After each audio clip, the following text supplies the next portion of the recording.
રાજપીપળાથી નજીક ધર્મેશ્વર મહાદેવ મંદિર છે. ત્યાંના ટ્રસ્ટી દ્વારા ત્યાં રિનોવેશનનું ને બધું કામ ચાલે છે. તો એ લોકોના રિનોવેશન દરમિયાન એમને કંઈક સ્મેલ આવી અને એવું કંઈક શંકાસ્પદ લાગ્યું. એમને અમને જાણ કરી. અમે સરકારી પંચો અને અમે જાતે અમારી ટીમ સાથે ત્યાં સ્થળ પર પહોંચ્યા. ત્યાં જોયું અને ત્યાં અમને પણ એવું લાગ્યું કે આ કંઈક વન્ય પ્રાણીનું હોય એવું લાગી રહ્યું છે. તો એવી શંકાસ્પદ વસ્તુ તમામ પેટી સાથે લાવી રાજપીપળા રેન્જ ઓફિસે લાવ્યા. તેને અમે ખરાઈ કરી. કેટલું છે જથ્થો છે એમાં 37 જેવા આખા ચામડા હતા અને બીજા ટુકડા હતા. એમ મળીને 40થી વધુ ચામડા જે દેખાઈ આવેલા છે, જે હાલ ઉપરથી તો એવું લાગે છે કે વાઘના છે, પણ એને ખરેખર શેના છે એની માટે અમે FSLમાં મોકલવાના છે.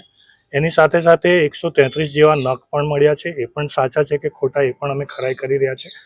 આ તમામ વસ્તુને ધ્યાનમાં રાખી અમે વન્ય પ્રાણી અધિનિયમ 1972 હેઠળ ગુનો દાખલ કર્યો છે અને સરકારશ્રીને જાહેર કરી છે. આ ખરેખર વસ્તુ સાચી છે કે ખોટી અને એમાં કેટલું તથ્ય છે એની ખરાઈ માટે અમે આગળના સેમ્પલ લઈને આગળ કાર્યવાહી કરી રહ્યા છીએ. સાહેબ, કેટલા વર્ષ જૂના હોય એવું લાગેલું? એવું એનું પરથી ખ્યાલ નહીં આવે, પણ બહુ જૂના હોય એવું, કારણ કે જર્જરિત પણ થઈ ગયા છે ઘણા ચામડા. તો બહુ સમયથી એમની પાસે હોય એવું લાગી રહ્યું છે. તો વધુ તપાસ કરવાથી જ એનો ખ્યાલ આવશે કે FSLમાંથી વધુ નિર્ણય સારો છે. ક્યાં હતા અને કયા પરિસ્થિતિમાં તમને વસ્તુ મળી છે?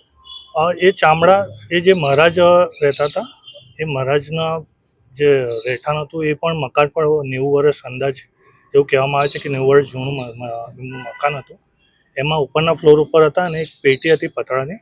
પેટીની અંદર બધા એકની ઉપર એક કરીને થપ્પી વાળીને મૂકેલા હતા. ખાસ કરીને ગુજરાતમાં વાઘ તો લુપ્ત થઈ રહ્યા છે, તો આ તસ્કરી હોઈ શકે ને કોઈ જૂનું છે? જી જરૂર, તસ્કરી હોઈ શકે.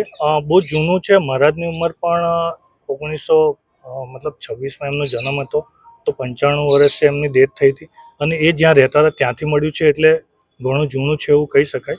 તો એની પરથી ખ્યાલ આવે કે આ કેટલું જૂનું છે અને એની પરથી નિર્ણય લઈ શકાય. સર, જે પેટી છે એની અંદર પેપરના ટુકડા છે, એ પણ 93 કે એવું કંઈક ઉપર વંચાયું છે. તો જે પેટી મળી એકદમ જર્જરિત થઈ ગઈ હતી અને બહુ ખવાઈ ગઈ હતી. એની અંદર અમે ચામડા કાઢ્યા ત્યારે અંદરથી 1992-1993ની સાલના ન્યૂઝપેપર મળ્યા.